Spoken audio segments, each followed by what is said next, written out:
Hello everyone, welcome back to Mikey Reacts. So today you'll notice my background is different. I'm filming from my childhood home just outside of London here. I'm back just before my move over to the United States for a couple of months. So this is what you'll be seeing for quite a while. But if you do stay tuned, you're going to see over the next 10 days, I'm going to be posting about my the process of my move over to the United States. I'm taking a trip over to Florida from tomorrow and I'll keep you updated with the whole process. But today we are reacting to someone from my homeland here in the UK. We are reacting to SAS operator smoked these Nairobi insurgents. Now, I followed this news story. I followed this story in the news as it was happening. And it was obviously big news over here in the UK because it was one of my countrymen who did the operating. But I've never seen this video. I'm sure there's going to be some information here that I've never heard before, or maybe some footage that I've not seen. So I'm really, really excited for this one. And I'm not too sure about the entire story. I know that he was off duty, but let's see what this is all about. Guys, if you enjoy this content, don't forget to like this video and subscribe to the channel. Also, you can head over to Patreon for just $5 per month, and you'll see far more exclusive content just like this. So I really, really hope you enjoy this, and let's get to it. Tuesday, January 15th, 2019. A British SAS operator on a mission to train local Kenyan defense forces quickly found himself in the middle of a two-day siege at the luxury D2 complex in Nairobi. The five gunmen unleashed fury as hundreds of innocent civilians ran for their lives. But not before the Yeah, I've seen some of this footage actually, yeah. Operator grabbed his weapon and his kit and stormed in, self-initiating an off-duty rescue mission. And after a 19-hour game of cat and mouse, the lone operator saved hundreds of lives and took the lives of the enemy.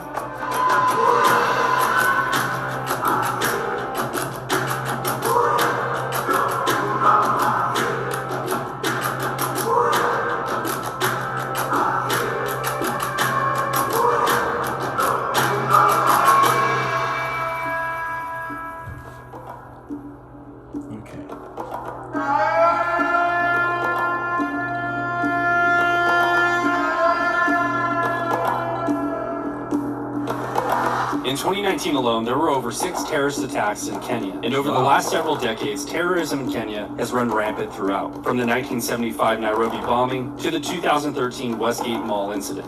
And since its creation in 1895, East Africa has been at the nexus of several political disputes that revolve around the political conflicts of the Middle East, as Kenya has remained an ally of Western governments and is host to several sensitive Western interests, including US and British military bases. And with poverty, weak borders, corrupt or incompetent police, and the rapid rise of extremist groups, Kenya and other African nations have quickly become hotbeds and easy targets for global terrorists. And the Kenyan army has yet to contain the influx of terrorism moving in from Somalia. And sadly, too many Kenyan soldiers have died trying. Yeah, Somalia is a problem in that region. At the forefront of Kenya's counterterrorism efforts are the Kenyan Defense Forces, well-armed and well-trained Special Operations Forces. The Kenyan Special Operations Regiment, the 30th Special Forces Battalion, and the 40th Ranger Strike Force, who have all received their training from both U.S. and British Military Special Operations Command, such as the U.S. Army's highly capable Green Berets and the United Kingdom's ultra-secretive Special Air Service. There's arguments to say they're the best in the world. What do you guys think? And in January of 2019, an SAS team was sent out to do just that.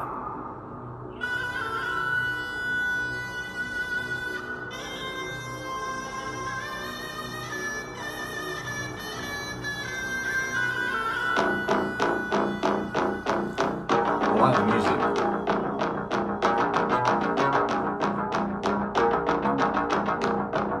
Amongst the SAS team was a team member by the name of Craighead,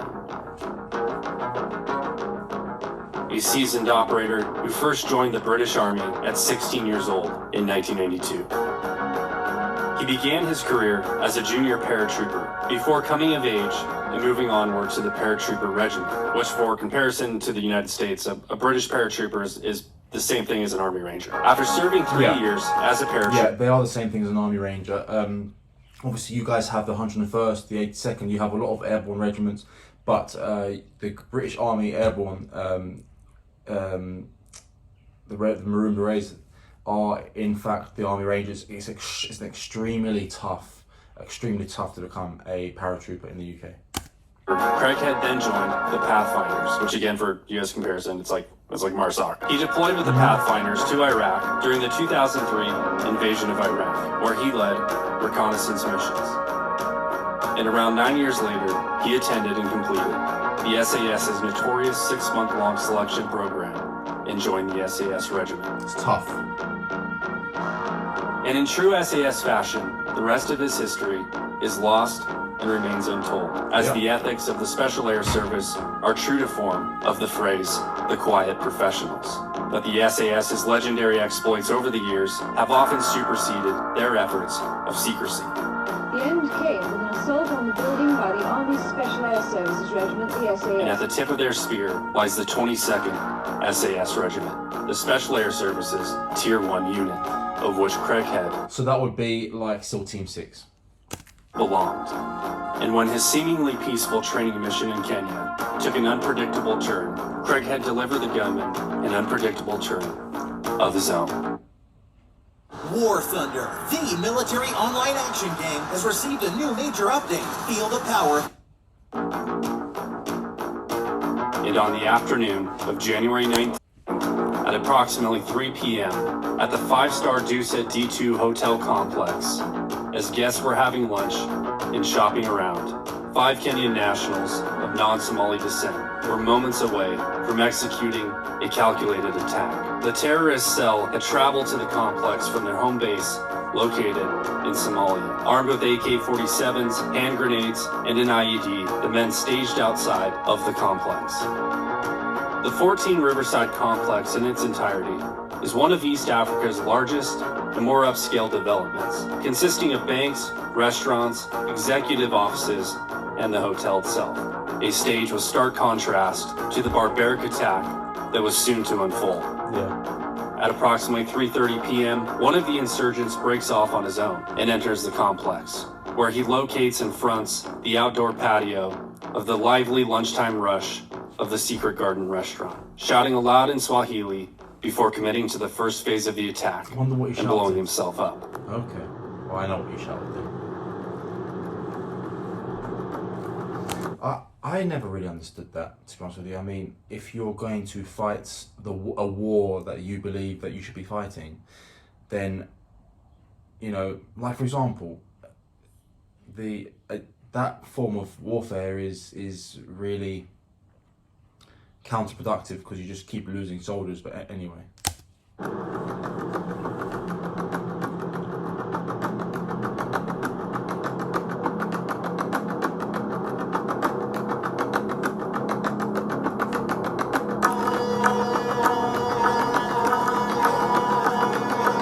Once the explosion was heard, the 4 men began their assault, where they engaged 2 Kenyan police officers guarding the gate. The men then threw hand grenades at 3 unattended parked cars, setting phase 2 of the attack into motion. 2 explosions to create panic and confusion. The 4 men then entered the complex and split up into 2 groups as they made their way to the first office block and began shooting and throwing grenades inside. And at this point, everyone is trying to escape and call for help by any means necessary.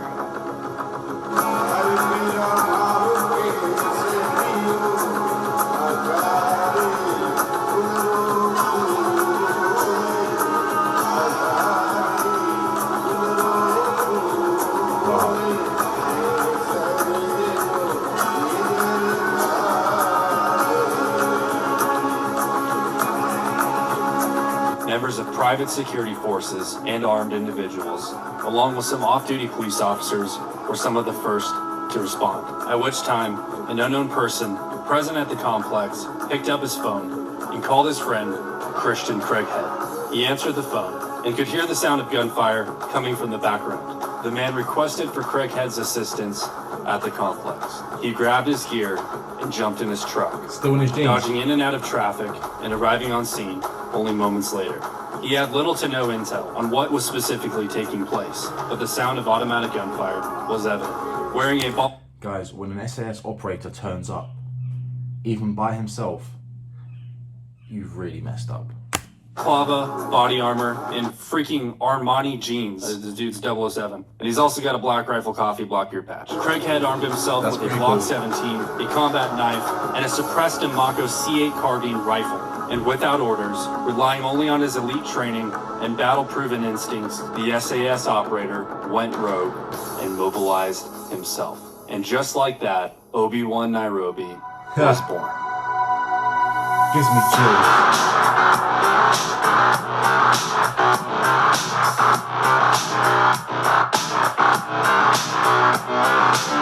Craighead could be seen escorting dozens of civilians out of the complex, and even carrying out the wounded. And with each pull, he turned around and went right back in and did it again. The locals were in awe of a masked foreigner who appeared to be single-handedly taking control of the situation wherever he could. We've created the best currency the world has ever known. Okay, bit.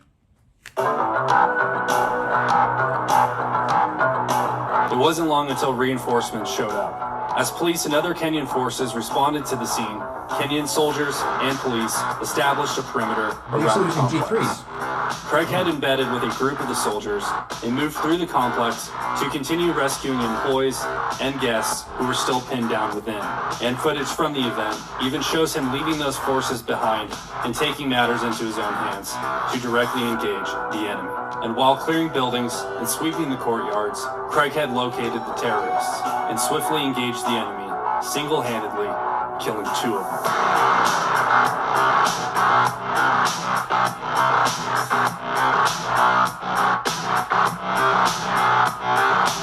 Gunfire altogether had ceased, and authorities and Craighead alike began to clear the rest of the complex, as the actual number of attackers was unknown at this time. He assisted with coordinating logistics with local Kenyan authorities, went room to room searching for remaining attackers, and provided remaining civilians with a safe escort to the outside perimeter of the complex. While it had been thought that the threat had been neutralized, after a few hours, gunfire and explosions were again heard in the early hours on January 16th. As Kenyan police located the remaining 2 gunmen in a hotel room, and after engaging the men, the Kenyan police apprehended the wounded suspects. And by 11:48 p.m., the Kenyan government announced that the 14 Riverside complex had officially been secured.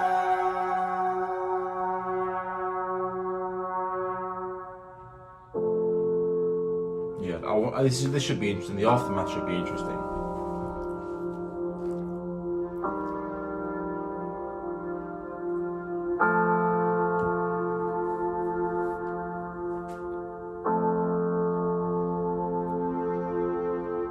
"20 Kenyan citizens, an American and a British South African man, died during the attack." That's ridiculous.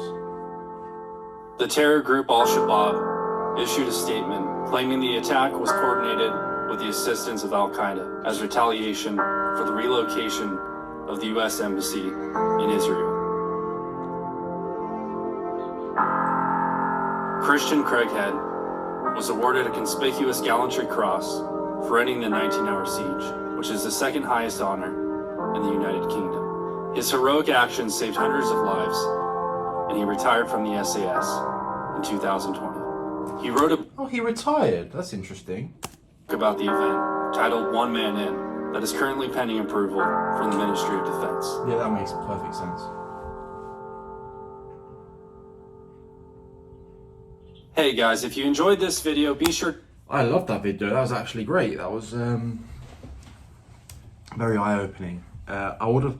It's again what he did inside that hotel is still remains extremely mysterious, but I think that is very much the nature of the SAS and the way they operate. I think it takes a lot. It takes a very specific kind of man to gear up by himself. No team, no backup, just him. I mean, of course, you had the Kenyan police around, but it's not quite the same as having a group of SAS operators around you. Sorry, guys, the sun is getting here a little bit. It's quite nice to have sun in the UK, though. awesome. That makes me proud to be British. You know, we are very proud of our military. Quite not so much as proud as the Americans are, as you guys are of your military. And for that, I don't really understand. But this is really, really cool. We do have some of the best operators in the world. The SAS is a group of people that I have looked up to since I was a kid, and seeing a video like this really immortalizes them for me, because I believe they're absolutely incredible people, each and every one of them, and the balls that it must take to enter a building. I don't know if you guys can see me.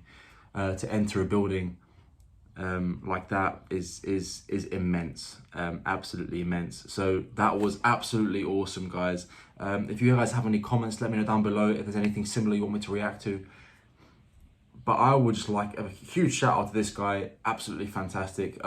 Both the SAS operator and of course the person who has made this video, because it was really, really well made. And of course the actions of this heroic man are absolutely incredible. And of course 20 people sadly passed away, but can you imagine how many more it would have been had he not been there, moving around that hotel and taking care of business, because he did that extremely well. And I can imagine that probably struck fear into the hearts of these Al-Qaeda people, these insurgents.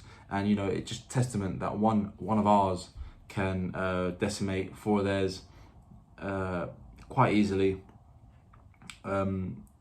Training, experience, toughness, massive parts of being able to do that. But again, heroism, that is true heroism. But to him, most likely did not seem as heroism. That's just him doing what he's been training to do for most of his life. So well done to him. Absolutely a fantastic job. This is absolutely this is really, really incredible. The one thing I will say is that for those of you who have maybe trained in room clearing or whatever it may be, I know you can do some civilian training on that. Now, room clearing tends to be done in a group of people, because you have your sections when you enter a room. One person may cover one section, the other may cover the other, because you can't really clear a room by yourself as effectively as you can with a team. This must have been extremely difficult for him to do, and his training really, really seems to have paid off. So this was an amazing video, guys. I really, really enjoyed it. This was recommended to me by a subscriber called Randy. Randy, if you're watching this, thank you very much for the recommendation. I absolutely love this. It makes me proud to see one of my my countrymen perform such amazing acts. You hear so much about American heroism, you don't hear that much about British, especially in the news and the media now. So this is actually really, really lovely for me to see. So thank you very much, guys. I hope you enjoyed this video. If you did, don't forget to like and subscribe to the channel. Leave a comment down below of anything else that you would like to see, or what you think about the situation, or even if you think my comments are wrong, let me know. And I'll see you on the next one. Don't forget to go over to Patreon for just $5 per month, guys. Have a great day.